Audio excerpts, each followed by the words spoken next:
And hello, visuals. Welcome back to the channel. Welcome back to another edition of the Entertainment News brought to you by Dan. And Dan himself, Christopher, is not here. He has been indisposed once again by family needs and family matters and shit. So you've just got me talking a little bit of rubbish today. I think the biggest thing I'm going to do is my little review for Scream 7. Quite a controversial Scream. Some people really love it. Some people really hate it. There's some mixed feelings amongst the fans as well. But yeah, you've just got me on a... I'm about to embark on a lovely, lovely weekend. Machine Gun Kelly live. Yes, can't fucking wait. I love me some Machine Gun Kelly. At the time I'm going to be watching him, though, Newcastle are going to be playing Man City in the FA Cup.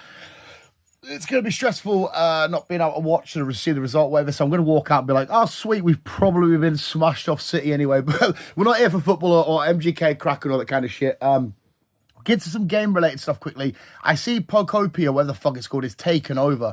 I think it's I saw somewhere it's the highest reviewed or highest rated Pokemon game on every website that does game reviews and shit, which is crazy to me. I mean, the game looks fun and silly and cozy, but like I'm not one of these Animal Crossing fans, one of these build your own little place and attract Pokemon to come to your village. I'm not really a fan of that sort of shit, so I haven't played it, and I probably won't play it.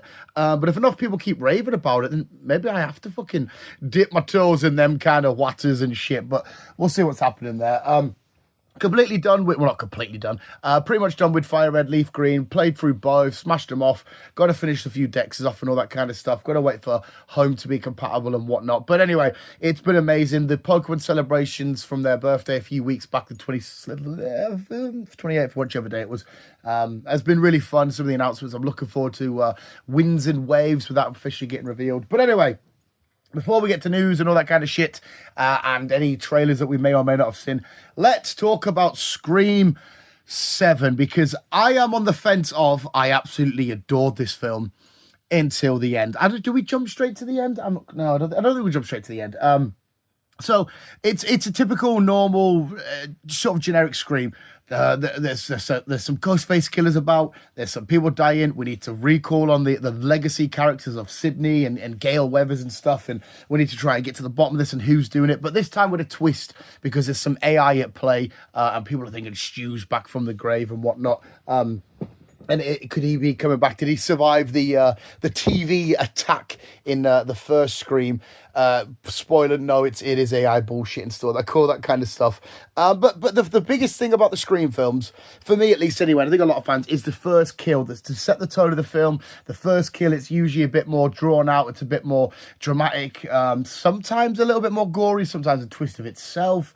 The first kill and the opening kill is always the bread and butter, the important bit of the Scream films for me.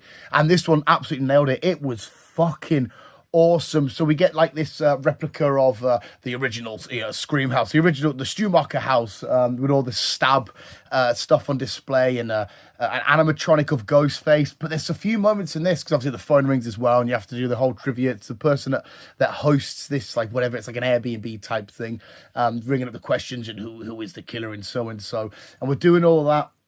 This crazy, creepy animatronic in the corner frightens the couple, but then they realize, oh yeah, it's just an animatronic. It's it's AI. It's got sensors and whatnot in it. But we get these throughout the whole film. In fact, we get these lovely little shots of the Ghostface killer or killers lurking in the back and coming in and out of frame and lurking in the shadows.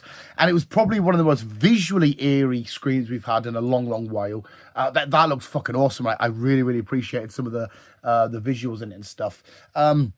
The first kill goes down. The boyfriend is pretending to be dressed up as a Ghostface killer. He gets killed off, and then the poor girlie who foreshadowed her own death, talking about being burnt alive, she falls because there's a bit of a scuffle with her and the Ghostface killer. They go at the top of the land, and she kicks him down. She then comes down, falls on his knife, and he sets fire to the place, and she ends up burning to death. And then, boom, the tone is set. Here we go. We get to Sidney Prescott. We get to her family. Well, to be fair, actually, first we get to her daughter. Again, replicating the first one. There's a lot of nostalgia bait in this, and I am a sucker for nostalgia, so it rings me with that, where Sydney's daughter's boyfriend's coming in through the window, and they're doing all the stuff they did for the first film and all that kind of shit. But Sydney shuts it down quite quick, and then we start to slowly get like the news filtering through of there being a killer and a murder on the loose and all this kind of stuff. We start to see some of our characters come into play. Could it be the weird podcast murder crime loving kid? Could it be the boyfriend of the daughter? Who could it be? And all this starts to slowly come through, and we get a quite an early Ghostface kill when it gets revealed, and everyone's like, who the fuck's that? What's going on? And then we start getting these messages from Stu, and Sydney's like, could it really be him? Gail's the one that actually runs down the first Ghostface killer, and she's she's with them, and she's trying to decipher, could it be real, could it be AI, is this what's happening? And obviously some of the characters from the New York stuff and whatnot, the brother and sister duo who are assisting Gail Weathers in her reporting stuff, they've come back. Of course, no Jenna Ortega and the lassie that played her older sister. I think that was the whole political issue and whatnot. But it's quite nice because, again, we go to we get to the town, and, some murders happen. We get a really cool murder in the school where one of the, I don't know who the girl is, but I think she's meant to be quite famous, but I'm an old man, so what the fuck do I know? They're doing a stage performance, and she's doing rehearsal, and she's like on like a high wire thing with a harness, and she's swinging about. And the kid who's meant to be running the rig, he gets killed off, and Ghostface starts, manipulating it and moving it about and whatnot. And she's making it swing around while he's holding his knife up and stuff. And she's getting slashed up, and intestines and that coming out. It's gory and minging, but it's like, wow, this is a heavy, scary fucking kind of death. There's quite a few dumb deaths, and as well in Screams, I understand and I appreciate there's some dumb shit. Why didn't you run that way? Why didn't you get the gun? Why didn't you stab? Why did you? That's kind of part of the fun for me. The shit that how idiotic victims turn in these films of like, oh yeah, you idiot, whatever. I kind of really like that. It's silly, it's stupid. My girlfriend won't watch the Screams, and I keep saying to her, they're so dumb. There's loads of it so dumb. Like they'll get a slight kick and it'll be whoa, and it's fucking silly and over the top and stupid. But there's a really cool death scene where the laddo from Gen V gets hung up on like a bar tap thing, whatever it is, and he gets put through there, and some beer starts coming through his mouth and shit. All the suspects that we get lined up, you think, who'd you be the killer? Could they be the killer? They all end up getting killed off. I will say this. The film, unless you picked up on it, but the film does a good job of keeping you going, well, who the fuck is it then? They're all dead now. They're dead. He's dead. Who the fuck is it then? The husband from Community somehow survives. He's a copper. He's married to Sydney. I say the husband. He's married to Sydney.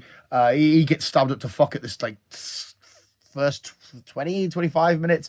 Comes back at the end, and he's like still stabbed up, but he's relatively all right and shit. He's kind of like the new Dewey, I guess, because Dewey was always getting stabbed and survived. But there again, Dewey never got stabbed as much, and when he did get stabbed as much, he did die. Poor Dewey, obviously. Well, he does make an appearance in this again, some more AI shenanigans. But yeah, sorry. So we get the moments where the town's on a curfew and people are not to come out of the house. We get that fucking song playing, the one that's in Peaky Blinders and shit. And like I said, the tone's there, the kills are there, the tension's there. I'm having fun with it, trying to decipher it, trying to see what's going on. Is Stu real? Is he not real? And then just skipping to the end, because we might as well get there. We get to the end, and the killers turn out to be one of the guys that works at a psych ward, another guy who was a patient, and a woman who read Sydney's book and had a bad husband.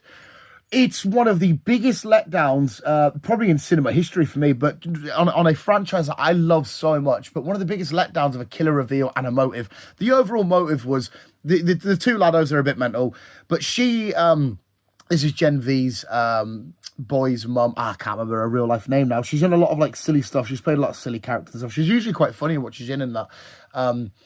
But her motive is she had a bad husband. She read Sydney's book. The husband got dealt with. Sydney went away from the limelight because, of course, like I said, Sydney's in a new town. She's trying to get away from all the carnage and chaos of Ghostface and murders and stuff. She didn't like that. She wanted to bring her back out, even if it meant like killing her daughter and bringing back the whole final girl and all this kind of shit stuff. She even happily killed her son, because I think it was her that killed her son by putting him through the beer thing, because her son was turning out too much like her husband. There's your motive. There's your reveal. It was the biggest flatline I've ever... When the masks are coming off, I'm going, I would be able to live with it if the motive was at least a little bit better. Like maybe she could have been from Sydney's past. Maybe she was in the original Woodsboro High School, or I don't know, something that you could have put something in there. The motive was so weak and pitiful. Unless there's something I'm missing, please correct me in the comments below if there's something I'm missing. But it was horrendous. It was shit. And I was having, so there's a moment where we realise there's more than one Ghostface killer, where Sydney's daughter thinks she's dealt with one, because Sydney owns a coffee shop, she thinks she's dealt with it there. She turns around just for one to pop around the corner and her get like sort of trapped and stuff. It was fucking so awful and so horrendous, and I was having the time of my life leading up to that. So I'm extremely gutted. So the film though, before the ending, it's creepy, it's eerie, it's nostalgia bait. Which again, if you're not for that, I get why you wouldn't like it. But personally, I love that. It's a mystery, whodunit, typical Scream, Ghostface shenanigans. Everything that was playing out, I was thoroughly loving. The dumb, silly decisions, the teens being idiots, splitting up. There's a moment with the boyfriend where he's testing out this deep fake thing, and the girlfriend, Sydney's daughter's like, "Oh my god, it is you," because he's just testing out this AI because he happens to be the cool, hot jock guy and a nerd. You can't have both. It's not how it works. But anyway, he's both. Just for him to get killed off. There is a moment as well where the lassie who fancies the killer's son, she's getting chased by Ghostface, only to turn around. Like Ghostface right behind her, but she turns around and it's the lad, the brother from the last films. I can't remember his fucking name. And it's like, how the fuck did you not see it? Like I said, there are some dumb things, but I'm here for the dumb shit. I think overall I'd give the film probably a 7. Because of how lackluster and horrible the ending was. But apart from that, I was having so much fucking fun. And like I said, if they give a slightly better motive, it's a different conversation then. So anyway, Scream 7 gets, well, ironically, there you go, coincidentally, it gets a Scream 7 gets a 7. So I still recommend it, still check it out. We've got Project Hail Mary coming up. I think it's next week. I think early previews are next week, and then official release of the week after. So hopefully it's next week we're watching it. But if not, it'll be the week after. I have also done The Bride. I won't go into details too much about that because it's still relatively new at the time of recording. I will say, I can be a little bit picky. I don't mind this whole monsterverse shit with Dracula's and Frankenstein's monster and shit. Done it modern times and shit, but seeing this in the modern time and stuff, I don't know how I felt about it. Hey, it was beautifully done, and the acting was great, and even the story was great. The story was great. And like I said, we had that Frankenstein film from a few years back with the lad that played Harvey Dent, and I enjoyed that. But there's something about seeing Frankenstein's monster and his bride I don't know, sometimes it sits if it would have said, I don't know if what I'm saying is like a contradictory on itself or what, because I love Eric Frankenstein in Creature Commandos, and that's up to date. So I could be talking about that, but I won't go any more into that because it's freshly out. But we've seen that. We're up to date with films this year. The next biggie is round the corner of Super Mario 2. I cannot fucking wait. The Yoshi popcorn bucket. I hope View gets. Oh, by the way, Scream did have my View a cup and a tin, and I got my nephew to go in early for me because I was worried they were going to sell out. Good job I sent him in because it looks like they did fucking sell out. As I have a quick swag of coffee, but really happy to get them. But yeah, we keep getting little mini teases for Mario, which is awesome, and I'm enjoying that. So I'm excited for that. Project Hail Mary looks like it might make me cry. If Gosling dies, I'm going to cry. If this new little rock alien thing dies, I'm going to cry. Just please don't make me cry. It looks like it's going to be a great spectacle to watch in the cinema. We have what I think is the final trailer for The Boys, going in a bit more detail of Homelander and his plan and Butcher and what he's doing. I think the final episode somebody put up saying the title is called the Lady, the Frenchman, and the Man Called Mother's Milk or something like that. We know in the comics, spoiler, that everybody dies bar Huey. I hope Frenchie and Kamiko, this version of I Want to Get Away. I want you to get away. Huey, you should get away. Butcher, I don't mind. I love him. He's probably still my favourite character, but because of how he's gone and his powers and shit, what the fuck's going down? I don't think if he died, it might be fine. Homelander unfreeze, Soldier Boy, we have a weird moment of like, is this an incest? Did you fuck me? Is this an incest thing? That's a horrible Jensen Ackles fucking Soldier Boy impersonation there. The Gen V kids getting seen a bit more A-Train style. I'm looking forward to this. And as well, we've got that kicking off just after Daredevil kicking off, and same sort of time roughly Invincible, and I think The Boys is coming back with 3 episodes, start off with 3 episodes, Invincible's 3 episodes, Daredevil's probably just going to be the one a week shenanigans, but that's absolutely fine. I'm so excited for like the comic booky nerdy shenanigans that's happening in the next few weeks. I'm very, very excited about that. But what else do we have that's going down? Did I see anything else? It can't be the news without this. I can't even scroll through my phone because obviously I'm recording on it.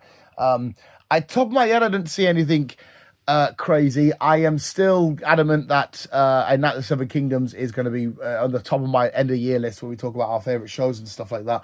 Still can't get over my head. I love watching edits of Sir Duncan Egg. And, it's beautiful and amazing.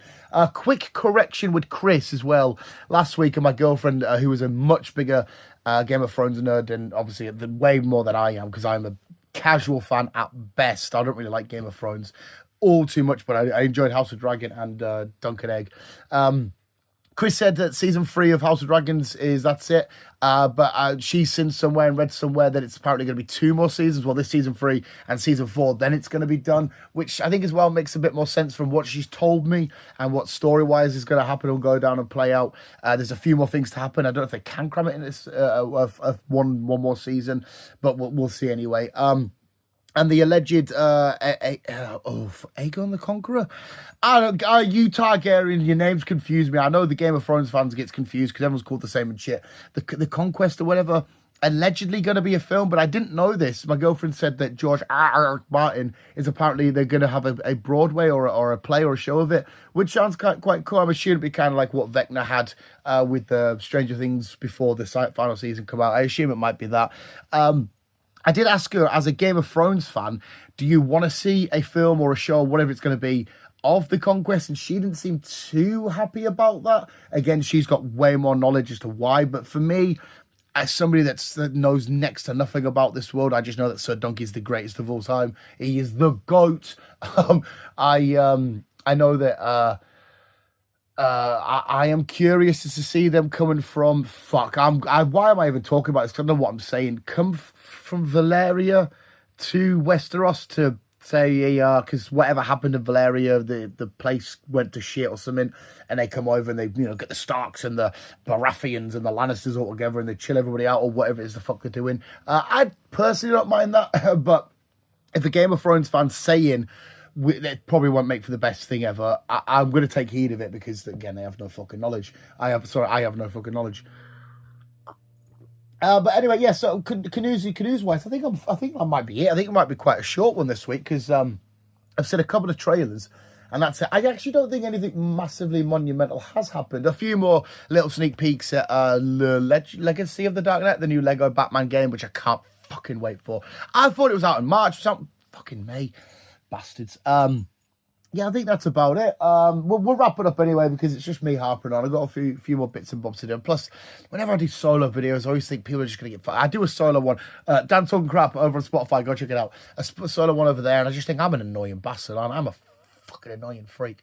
But anyway, let me know what you think of Scream in the comments below if you've seen it already. Are you excited for Project Hail Mary? Your thoughts on anything Game of Thrones? Are you excited for Super Mario? I am more than excited for Super Mario. Cannot fucking wait. And apart from that, let's all rock out with our cocks out as MGK smash it on stage. I can't fucking wait for that. And fingers crossed Newcastle get through the FA Cup. But visuals, thank you for listening. You guys are literally the fucking best. And remember, always keep being you. Keep on. Keep on.